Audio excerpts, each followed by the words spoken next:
23শে June 1953 ভোর আনুমানিক 4টে জম্মু কাশ্মীরের একটি স্টেট হসপিটালে টেকচাঁদ এবং গুরুদত্ত নামে দুজন ব্যক্তি বেশ আতঙ্কিত অবস্থায় হসপিটালে পৌঁছয়। তাদের মনের মধ্যে ছিল একটি গভীর আশঙ্কা, আর কিছুক্ষণ পরই সেই আশঙ্কা বাস্তবে রূপান্তরিত হলো।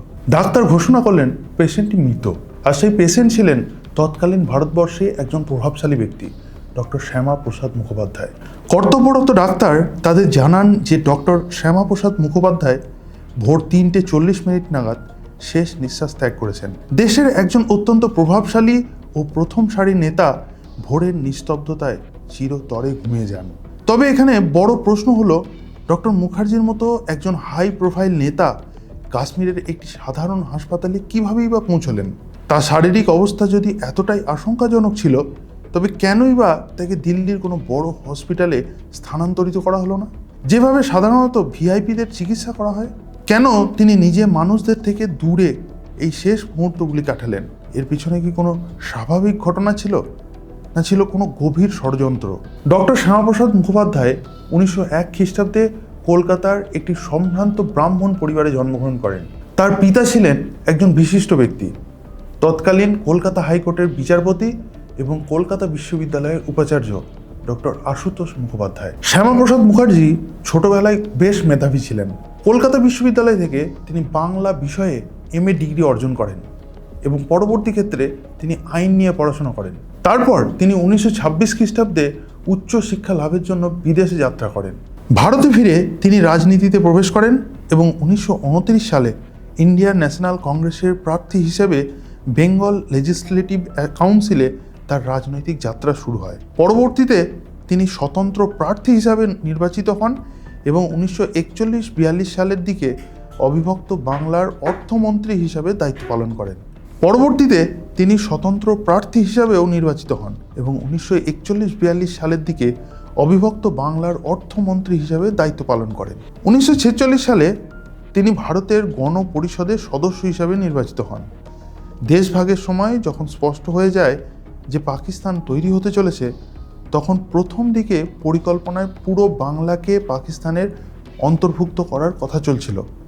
ডক্টর মুখার্জি এর তীব্র বিরোধিতা করেন এবং হিন্দুদের সুরক্ষার জন্য বাংলা ভাগের দাবি তোলেন, যার ফলে আজকের পশ্চিমবঙ্গ ভারতের একটি অবিচ্ছেদ্য অংশ হিসাবে থেকে যায়। 1947 সালে দেশ স্বাধীন হওয়ার পর পণ্ডিত জওহরলাল নেহরুর নেতৃত্বে গঠিত প্রথম অন্তর্বর্তীকালীন সরকারে ডক্টর শ্যামাপ্রসাদ মুখার্জিকে শিল্প ও বাণিজ্য মন্ত্রী করা হয়। কিন্তু সময়ের সাথে সাথে পণ্ডিত নেহরুর সঙ্গে তার তীব্র মতবিরোধ দেখা যায়।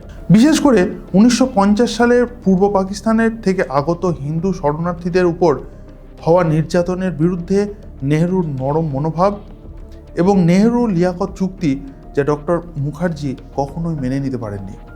এই চুক্তির প্রতিবাদে 1950 সালেই তিনি মন্ত্রিসভা থেকে পদত্যাগ করেন, যা স্বাধীন ভারতের ইতিহাসে কোনো মন্ত্রীর প্রথম পদত্যাগ ছিল।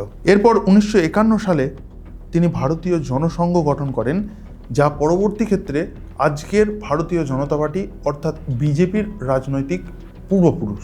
1953 সালের দিকে জম্মু কাশ্মীরের পরিস্থিতি আরও জটিল হয়ে ওঠে।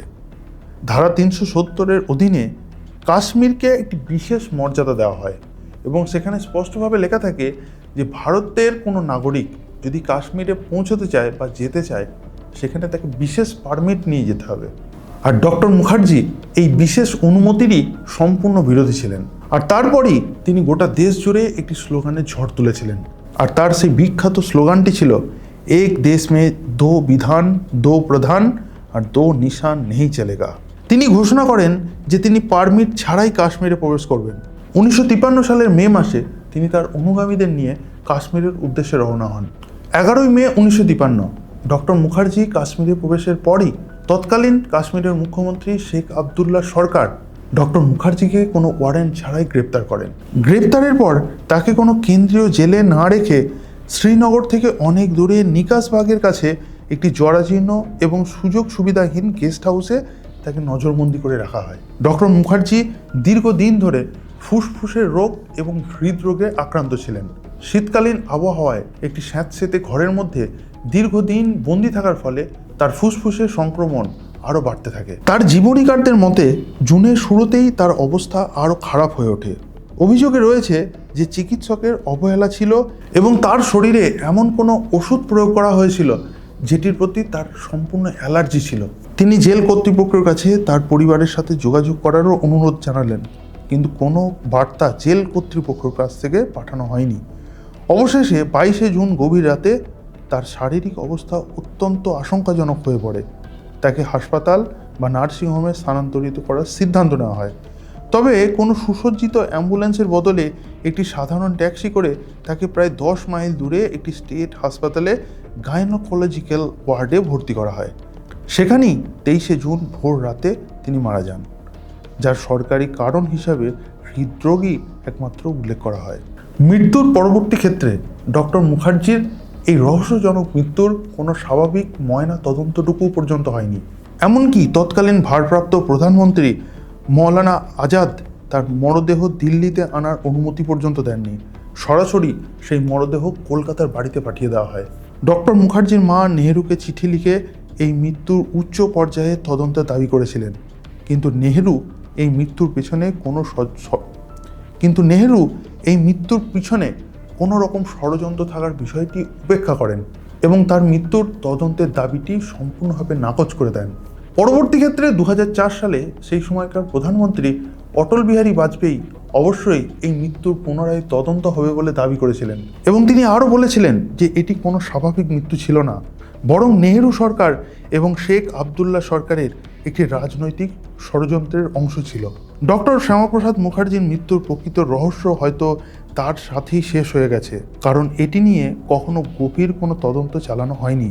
তবে কাশ্মীরের পূর্ণ অন্তর্ভুক্তিকরণের জন্য তার যে স্বপ্ন ছিল, ভারত সরকার 5ই আগস্ট 2019 সালে সেটি পূর্ণ করেছিলেন এবং সেই সময় তখনকার প্রধানমন্ত্রী নরেন্দ্র মোদী এবং দেশের স্বরাষ্ট্রমন্ত্রী অমিত শাহের নেতৃত্বে ভারতবর্ষের 2 সংসদ অর্থাৎ রাজ্যসভা এবং লোকসভায় বিল এনে কাশ্মীরের 370 ধারাকে বিলোপ করা হয় এবং তার সঙ্গেই ডক্টর মুখার্জির শেষ ইচ্ছাটুকুকে সম্মান জানানো হয়।